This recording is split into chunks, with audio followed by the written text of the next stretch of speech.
उत्तराखंड में थोक जिहाद के बढ़ते हुए मामलों को लेकर मुख्यमंत्री पुष्कर सिंह धामी ने एक उच्च स्तरीय बैठक बुलाई। इस बैठक में मुख्य सचिव, गृह सचिव, डीजीपी और अन्य वरिष्ठ अधिकारी मौजूद रहे। बैठक के बाद मुख्यमंत्री ने सभी जिलाधिकारियों को ऐसे मामलों को गंभीरता से लेने का निर्देश दिया। गृह विभाग से जल्द ही इस संबंध में बड़ा आदेश भी जारी हो सकता है, इस तरह की संभावनाएं हैं। सूत्रों के अनुसार उत्तराखंड सरकार इस मुद्दे पर अध्यादेश लाने की तैयारी में है ताकि इस तरह की घटनाओं पर कड़ी कार्रवाई हो सके। कैबिनेट मंत्री गणेश जोशी ने मुख्यमंत्री पुष्कर सिंह धामी के इस रुख का समर्थन किया। उन्होंने कहा, जिस तरह से लैंड जिहाद पर सख्त कदम उठाए गए, उसी तरह थोक जिहाद पर भी कड़ी कार्रवाई की जाएगी। उन्होंने स्पष्ट किया कि जो लोग इस प्रकार की गतिविधियों में शामिल हैं, उन्हें चेतावनी दी जा रही है कि वे संभल जाए, अन्यथा उन्हें कड़ी सजा भुगतनी पड़ सकती है। इसके लिए फिर वो तैयार रहे। ये बहुत बड़ी खराबी है और शुद्ध खाना सभी को मिलना चाहिए, शुद्ध मिलना चाहिए, कोई बिना मिलावट के मिलना चाहिए। और थोक जिहाद जैसे जो जिस प्रकार से खाने को प्रदूषित करने का ये जो वीडियो आया है, ये बहुत ही खराब है। इससे केवल यही नहीं, पूरे देश दुनिया के अंदर इस प्रकार से लोगों के अंदर एक गलत मैसेज जाता है। इसलिए मैंने कहा कि थोक जिहाद हो या लैंड जिहाद हो, वो देवभूमि में तो कतई भी इसको वो नहीं हो सकता, स्वीकार करने योग्य नहीं है। और इसके लिए हमने आज अधिकारियों के साथ बैठक भी की है। उसमें सख्त निर्देश दिए हैं सभी जिलों में। हमारे खाद्य विभाग के लोग, अन्य विभागों के लोग इसमें सख्ती से अभियान चलाएंगे कि इस प्रकार की घटनाएं कहीं भी न हों।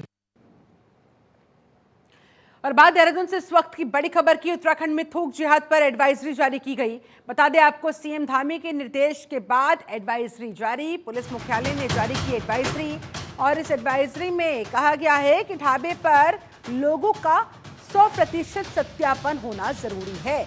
जो भी लोग जिस भी ढाबे पर काम करने के लिए पहुंचे, काम कराने के लिए वहां पर उनको ज्वाइन कराने से पहले उनका सत्यापन होना जरूरी है। मुख्यमंत्री पुष्कर सिंह धामी के निर्देशों के बाद ये पुलिस मुख्यालय की तरफ से एडवाइजरी जारी की गई है, जिसमें ये इंस्ट्रक्शन दिया गया कि ढाबे पर लोगों का 100% सत्यापन बेहद जरूरी है।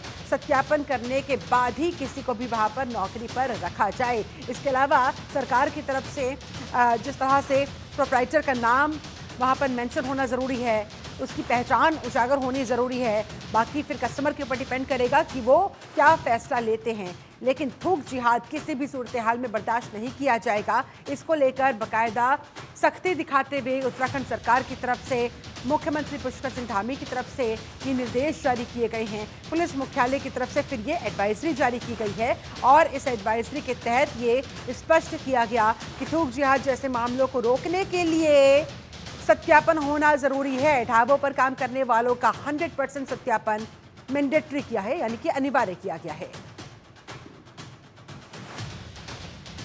हरीश खन्ना हमारे साथ इस खबर पर ज्यादा जानकारी के साथ लाइव कनेक्ट हो गए हैं। हरीश, और क्या कुछ निर्देश दिए गए हैं और उसके बाद फिर पुलिस मुख्यालय की तरफ से जो एडवाइजरी जारी की गई है, क्या है उनमें?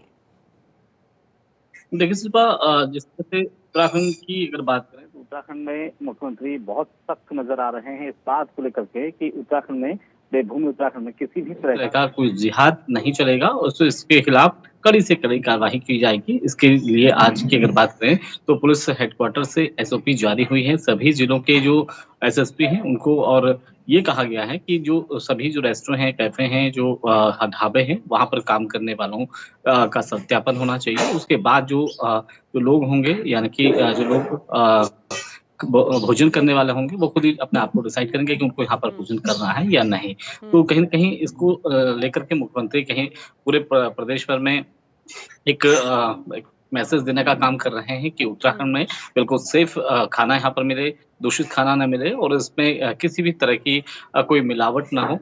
तो इसको लेकर के मुख्यमंत्री ने कहा है और जिसके बाद जो पुलिस हेडक्वार्टर, पुलिस मुख्यालय की तरफ से एडवाइजरी जो है वो जारी की गई है। सभी जो जिले के जो एसएसपी हैं, एसपी हैं, उनको ये निर्देश दिए गए हैं कि जो भी रेस्टोरेंट हैं, जो कैफे हैं और जो ढाबे हैं, वहाँ पर सत्यापन होना चाहिए। जो लोग वहाँ पर काम कर रहे हैं उनका पूछताछ होनी चाहिए। और इसी को लेकर के प्रदेश में अगर एक मैसेज देने का काम सूबे के मुख्यमंत्री कर रहे हैं। जी।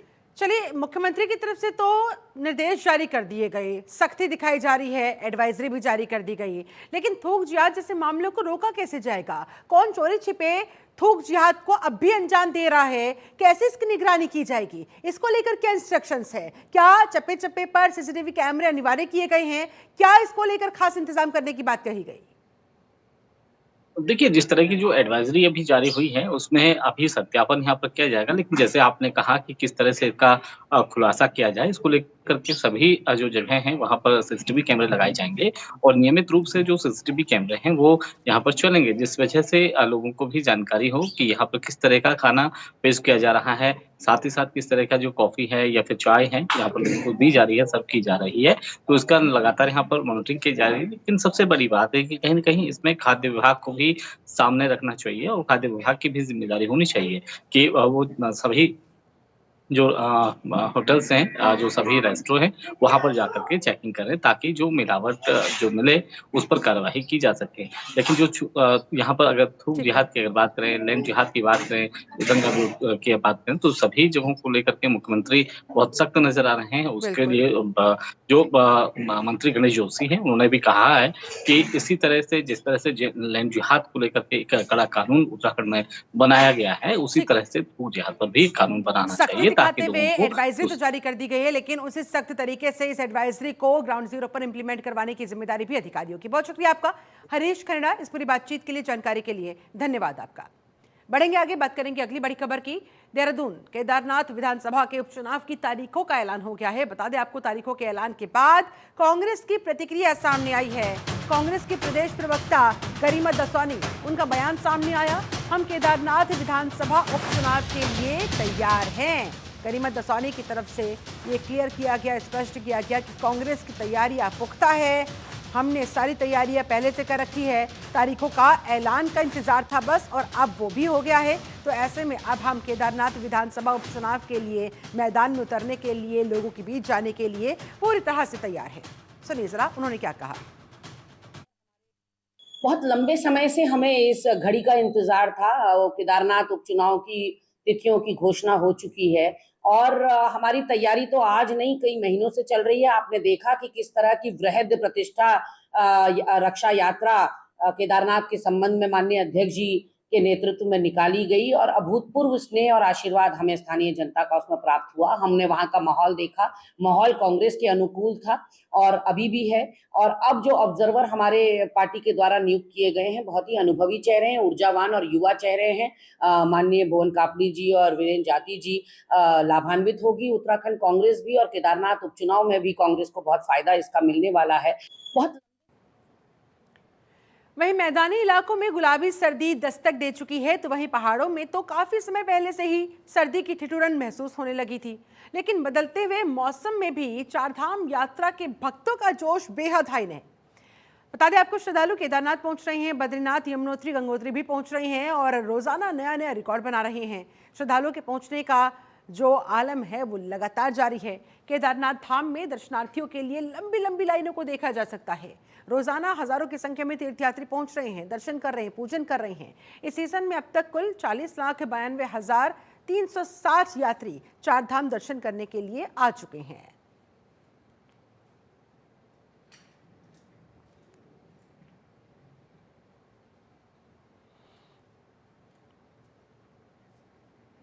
खबर देहरादून से, जहां नगर निगम में स्ट्रीट लाइटों की मरम्मत, गार्बेज पॉइंट निस्तारण के संबंध में जिलाधिकारी और प्रशासक नगर निगम सविन बंसल ने समीक्षा बैठक की। इस दौरान नगर आयुक्त गौरव कुमार सहित नगर निगम के तमाम आला अधिकारी मौजूद रहे। बता दें आपको, इस दौरान तमाम क्षेत्रों में जो खराब पड़ी हुई स्ट्रीट लाइट्स थी, उन्हें लेकर जिलाधिकारी ने अधिकारियों को कड़ी फटकार लगाई, नाराजगी जाहिर की। मीडिया से मुखातिब होते हुए जिलाधिकारी सबिन बंसल ने कहा कि स्ट्रीट लाइट और गार्बेज पॉइंट निस्तारण के संबंध में अधिकारियों को दिशा निर्देश जारी किए गए।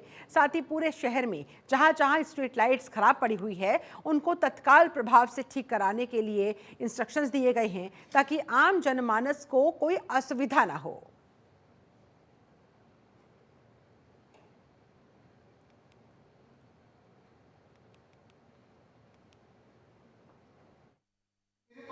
अभी हाल ही में जब हमने अपनी फील्ड टीम्स कॉन्स्टिट्यूट की थी वार्ड वाइज निर्धारण करते हुए कि जितनी भी हमारी डिफेक्टिव लाइट्स का बैकलॉग है वो जल्द से जल्द ठीक किया जाए। तो कुछ जो फीडबैक प्रकाश में आया था कि हमारे पास जो स्टॉक्स हैं लाइट्स का वो हो सकता है कि कम पड़ेगा आगे, वो सफिशेंट नहीं रहेगा जितनी फील्ड टीम की रिक्वायरमेंट उजागर हो रही है। तो उसके चलते जब हमारी यहाँ पर प्रीव्यू मीटिंग हुई थी तो उसमें आज आयुक्त साहब ने ऑलरेडी 1000 लाइट्स का ऑर्डर प्लेस कर दिया है, जो आज हमें प्राप्त भी हो रही हैं। वो हमारी इन्वेंट्री में रहेंगी एज अ लिक्विड रिसोर्स। खबर रुड़की से है। रुड़की के लंढोरा क्षेत्र में नियम और कानून को ताक पर रखकर पर्यावरण को दूषित करने का मामला सामने आया है। आपको बता दें, रुड़की के लंढोरा में गन्ना कोल्हू पर बड़ी तादाद में कचरा और कूड़ा जलाया जा रहा है, जिसे लेकर पूरे क्षेत्र में यहाँ के लोगों में भारी नाराजगी है। लोगों का कहना है कि इसके वजह से जो धुआं वहाँ पर उठता है, इसकी धुएं की वजह से लोगों को दिक्कतों का सामना करना पड़ता है, उन्हें सांस लेने में परेशानी आती है। स्थानीय लोगों का आरोप है कि इस तरीके से कूड़ा जलाने से उन्हें बड़ी बीमारी का भी खतरा सता रहा है।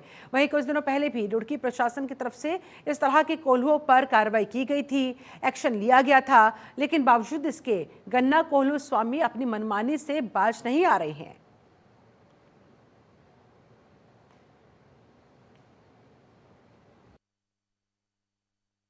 पूरा मामला ये है, यहाँ बराबर में मकान है, मेरे दोस्त का छोटा भाई है, मेरे पड़ोस से आया हुआ उधर से महल्ले से। इसने मुझे शिकायत दी थी ये कचरा पड़ा यहाँ। हमने प्लॉट मालिक को बुलाया, वो बोला मुझे नहीं जानकारी, यहाँ सबसे मालूम करा, कोई बताने को तैयार नहीं है। अब यहाँ आए तो बैठा नहीं जा रहा। फिर शमशाद भाई से मिले, इसकी शिकायत भी करी, और भी उधर पड़ा पल्ली साइड में। ये चरखी में जा रहा है, यहाँ से चल रहा है, और सर जितनी चरखियाँ सभी चरखी में चल रहा है, टोटल चरखी में। अभी पीछे 2-3 दिन पहले एक चरखी पे छापा पड़ा, तो अब रात में फूंक रहे। दिन में फूंकना बंद कर दिया, रात में उठा के फूंक रहे, टोटल चरखियों में फूंक रहे। और जिससे भी शिकायत करे कोई सुनवाई नहीं होती इसकी। दिक्कत ये है, एक तो लोगों को यहाँ खांसी से दमा बन रहा है इसमें, और बीमारी हो रही है बहुत ज़्यादा, सांस में तकलीफ हो रही लोगों को। और गंद इतनी इसके अंदर कि मेहमान अगर आ जाए तो यहाँ चाय भी नहीं पसंद नहीं करते, और मेहमान एकदम उठ के चलते हैं। यहाँ पे जो इन्होंने कचरा डाल रखा है, ये पता नहीं किसने, कि हमने पता भी करा महल्ले में, कहने भाई किसने कचरा डाला, तो ये किसी ने हमें बताया नहीं। कहने भाई किसने डाल रखा है। यहाँ रात को आते हैं, डाल के चले जाते हैं, फिर यहाँ से जो है कभी ले जाते हैं, रात को ले के जाते हैं, चरखी वरखी में जो है जलते हैं। हमारे बच्चे बीमार हो रहे हैं सर, इस पर कोई कानून जो है कार्रवाई जो है होनी चाहिए। जो है हमारे बच्चे बहुत परेशान हैं, हमें रात को नींद भी नहीं आती है, यहाँ बहुत परेशानी हो रही है। ये बीमारी हो रही है जी, सांस का मर्ज हो रहा है, जो है बुखार जो है बीमारी चल रही है बहुत ज़्यादा, और बदबू इतनी है बहुत ज़्यादा है, जो है घर में बैठ नहीं पा रहे। चमोली में जिलाधिकारी संदीप तिवारी की अध्यक्षता में नंदनगर में तहसील दिवस का आयोजन किया गया, जिसमें मुख्यतया शिक्षा, सड़क, स्वास्थ्य, पेयजल, विद्युत, जंगली जानवरों, किसान सम्मान निधि से संबंधित शिकायतें प्राप्त हुई। जिलाधिकारी ने बताया, तहसील दिवस में 65 शिकायतें दर्ज हुई हैं, जिनमें से 51 शिकायतों का मौके पर ही निस्तारण कर दिया गया। बाकी की 14 शिकायतें शासन स्तर की है, जिनको संबंधित विभागों के माध्यम से सक्षम अधिकारियों तक पहुंचाया जाएगा। उन्होंने सभी विभागों को समयबद्ध तरीके से इन शिकायतों के निस्तारण के भी निर्देश जारी किए।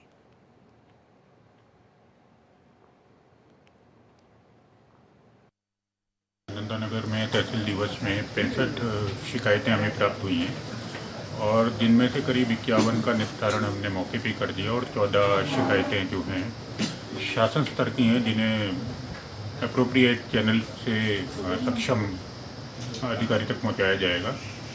और अधिकांश शिकायतें शिक्षा विभाग, PMDSY और विद्युत विभाग की थीं। तो सभी अधिकारियों को निर्देशित कर दिया है कि अगले 7 दिन 10 दिन फील्ड में रहते हुए इनका निस्तारण करें। देखिए, कुछ जनप्रतिनिधियों ने शिकायत की है कि अधिकारी वर्ग फ़ोन नहीं उठाते हैं, तो आज बड़े स्पष्ट निर्देश दे दिए गए हैं, क्योंकि माननीय मुख्यमंत्री जी का भी निर्देश है कि जनप्रतिनिधियों के, जनता के शिकायतों के लिए फ़ोन उठाए जाएं और समस्याओं का निस्तारण किया जाए।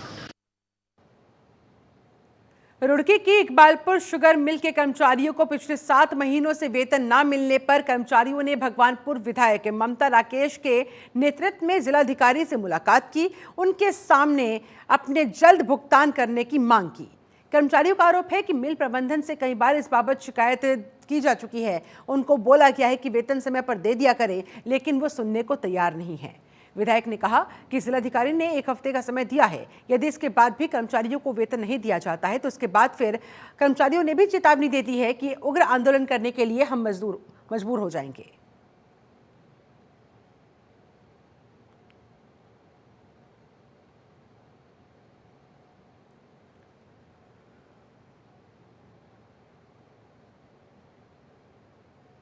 वहीं उत्तराखंड के मैदानी क्षेत्रों से पहाड़ी क्षेत्रों तक तेंदुए का आतंक थमने का नाम नहीं ले रहा।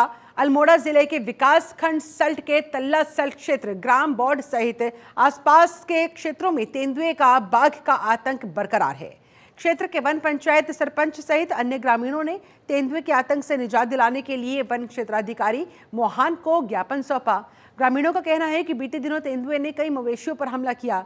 तेंदुए दिन दहाड़े दिखाई देते हैं। वहां वन क्षेत्राधिकारी मोहान गंगा सरन के मुताबिक बौड़ तल्ला सरपंच और स्थानीय लोगों ने तेंदुए की समस्या से निजात दिलाने के लिए ज्ञापन दिया है। वन बीच अधिकारी, अनुभाग अधिकारी को निर्देश दे दिया गया है कि टीम का गठन होना चाहिए और इस इलाके में गश्त के लिए टीम को भेजा जाना चाहिए ताकि इन तेंदुए को, इन बाघों को, जिनकी वजह से यहाँ पर दहशत कायम है, लोग चैन की नींद नहीं सो पा रहे हैं, उन्हें पकड़ा जाना चाहिए।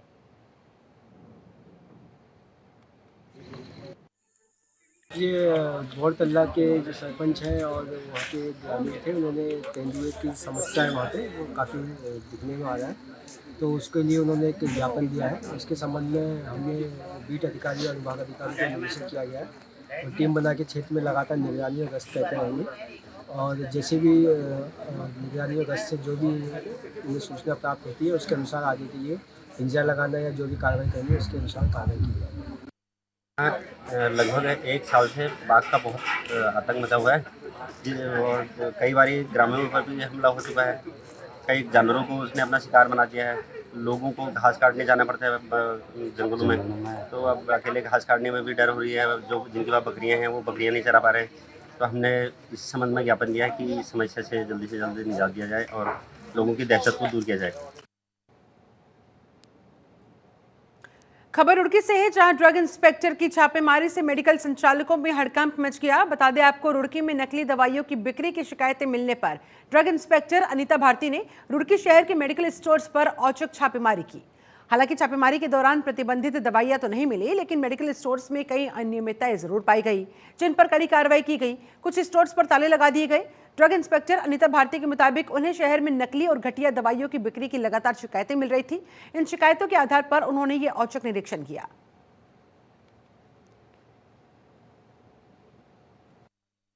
हाँ, मुझे आज जो है कुछ गंगनहर की कुछ मेडिकल स्टोर थे और कुछ इमली खेड़ा के आसपास के कुछ शिकायतें मिल रही थी कि यहाँ पर दवाइयों की जो है गलत तरीके से उनका मिसयूज किया जा रहा है।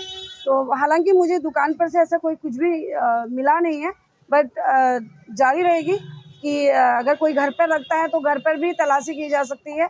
और ऐसे ही 2-3 मेडिकल स्टोर अभी मेरे द्वारा बंद किए गए हैं। वहाँ पर कुछ ऐसी अनियमितताएं थी कि लोग दवाइयाँ रखते हैं और उनकी साफ सफाई सही से नहीं रखते हैं। तो दवाइयों की गुणवत्ता को बरकरार रखने के लिए उनका जो है स्टोरेज बहुत अच्छा होना चाहिए, क्योंकि उससे उनकी सेल्फ लाइफ डिस्ट्रॉय होती है। तो ऐसे निर्देश भी दिए जा रहे हैं। कई लोगों को मैंने जो है निर्देशित किया है कि वो लोग अपनी दुकानें साफ करेंगे। तो मेडिकल संचालकों में इसी वजह से वहां हड़कंप मच गया, क्योंकि अचानक से ड्रग इंस्पेक्टर वहां छापेमार कार्रवाई करने के लिए पहुंच गई। बढ़ेंगे आगे। त्योहारों के सीजन को लेकर मिलावटखोरों से निपटने के लिए खाद्य सुरक्षा विभाग और पुलिस अलर्ट हो गए हैं। जैसे जैसे दिवाली का पर्व नजदीक आता जा रहा है, वैसे वैसे मिलावटखोर भी और ज्यादा सक्रिय होकर अपनी जेब गर्म करने की तैयारियों में जुट जाते हैं। यह हर साल की कहानी है। त्योहारों में मिलावट का कारोबार जोरों शोरों पर शुरू हो जाता है। त्योहारों के मद्देनजर खाद्य सुरक्षा विभाग और कलियर थाना पुलिस ने मिलावटी पनीर की शिकायत के आधार पर नई बस्ती स्थित एक दुकान पर पहुंचकर छापा मारा। इस दौरान टीम ने वहां पर 10 क्विंटल पनीर बरामद किया और साथ ही खाद्य सुरक्षा विभाग की टीम ने पनीर के सैंपल भरकर लैब के लिए भिजवा दिए, जांच के लिए भिजवा दिए। साफ सफाई वहां ना होने पर उन्हें जमकर फटकारा। साथ ही आगे भविष्य में इस बाबत विशेष ध्यान देने के लिए भी इंस्ट्रक्शंस जारी किए गए हैं कि कहीं भी कोई भी मिलावट नहीं होनी चाहिए।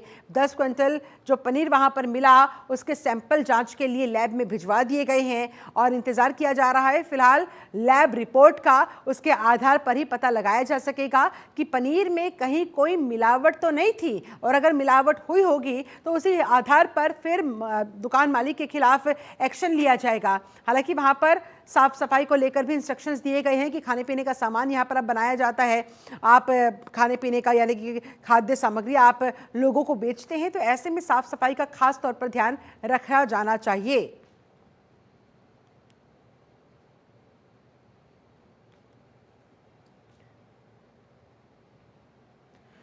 उधर लक्सर के बसड़ी खादर गांव से मनरेगा से हो रहे विकास कार्यों में भ्रष्टाचार का मामला सामने आया है। शिकायत मिलने के बाद लोकपाल मिथिलेश तोमर ने पूरी टीम के साथ गांव पहुंचकर विकास कार्यों की जांच पड़ताल की। मौके पर जांच पड़ताल के बाद मनरेगा लोकपाल ने कहा कि स्थलीय निरीक्षण किया गया, इस पूरे मामले की बारीकी से जांच होने के बाद ही कोई एक्शन लिया जाएगा।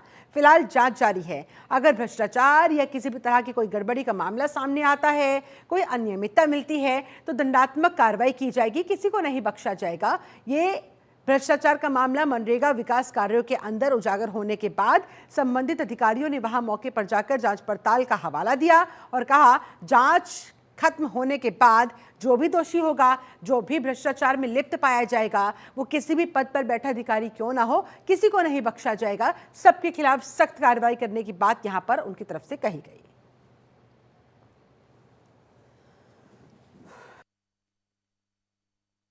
जब तक वो रिपोर्ट नहीं देंगे बनाएंगे तब तक तो क्या कहा जाए, जब तक तो सारी चीजें गलत बताएगी, बल्कि ये भी कहेगी कि मैं दंडात्मक कार्रवाई करूंगी, लेकिन जब तक वो रिपोर्ट नहीं देगी तो मैं कैसे कह दूं वो सही की या नहीं की। वो जैसे पाइपलाइन थी, पाइपलाइन में कुछ घपले पाए गए, जैसे गुलाम साबिर सनोप लल्ला और मोनू सनोप नकली। मोनू के हाथ तो जमीन भी नहीं है एक बिस्ता भी, उसकी भी पाइपलाइन दिखा रखी, उससे पैसे भी निकाल रखे। जैसे गुलाम साबिर सनोप लल्ला उसके पाइपलाइन दबा रखी और पैसे निकाल रखे, लेकिन स्थलीय निरीक्षण किया तो उसके घर पर उसमें खेत में कुछ नहीं पाया गया। और इस तरह की भी जो वार्डे हैं 6 वार्डों में काम दिखा रखे, पशु वार्डों में, उन्होंने प्रधान के द्वारा खुद कह दिया कि इसमें हमने कोई काम नहीं किया। तो कोई भी काम, और 2 नाले, दोनों नालों में पैसे निकाल रखे नालों के, लेकिन वहां मौके पर कोई काम नहीं पाया गया। 3 सड़कें थी उस अलग भी, उन सड़कों पर देखा गया तो उन सड़कों पर पैसे निकाल रखे, लेकिन वहां उसमें कोई भी काम नहीं किया गया। 23 सितंबर से लेकर 30 सितंबर तक 7 दिन वहां मजदूर दिखाए गए 3-4 सड़कों पर, वहां मौके पर कोई काम नहीं पाया गया। देखिए अभी मैं यहाँ पर स्थलीय निरीक्षण के लिए आई हूँ, स्थलीय निरीक्षण कर रही हूँ। अभी कुछ किया है, अभी कुछ स्थानों का बाकी है, और निरीक्षण करने के बाद फिर मैं इनकी पत्रावलियाँ लूँगी और पत्रावलियों की जांच करूँगी, और जो भी निकल के आता है वो देखूँगी मैं, और जो इसमें कोई धांधली पाई जाती है तो मैं वो कार्रवाई कराऊंगी और उनको दंडात्मक कार्रवाई की जाएगी उनके ऊपर। अगर कोई वो पाई जाती है धांधली, अभी जो निरीक्षण अभी तो हमने स्थल की जांच करी है। अभी इसमें कोई अभी पाइपलाइन मौके पर है, तो अभी पूरी जांच अभी नहीं हो पाई है। अभी निरीक्षण कर रहे हैं, स्थलीय निरीक्षण कर रहे हैं। सड़क है, देखिए अभी तो जांच की जा रही है। जांच करने के बाद ही, पूरी जांच करने के बाद ही पता चल पाएगा क्या है क्या नहीं। अभी पत्रावलियों की जांच बाकी है। हरिद्वार में हाल ही में हुए जेल ब्रेक मामले में पुलिस ने एक महत्वपूर्ण कामयाबी हासिल की। एसआईटी ने फरार कैदियों को संरक्षण देने के आरोप में शूटर पंकज के मौसेरे भाई सुनील को गिरफ्तार किया है। सुनील पर आरोप है कि उसने जेल से भागे हुए इनको कुख्यात अपराधी पंकज और रामकुमार को न केवल शरण दी थी बल्कि उनकी भगाने में भी मदद की थी, जिसके चलते इस पूरे मामले में पुलिस ने उसे गिरफ्तार कर लिया।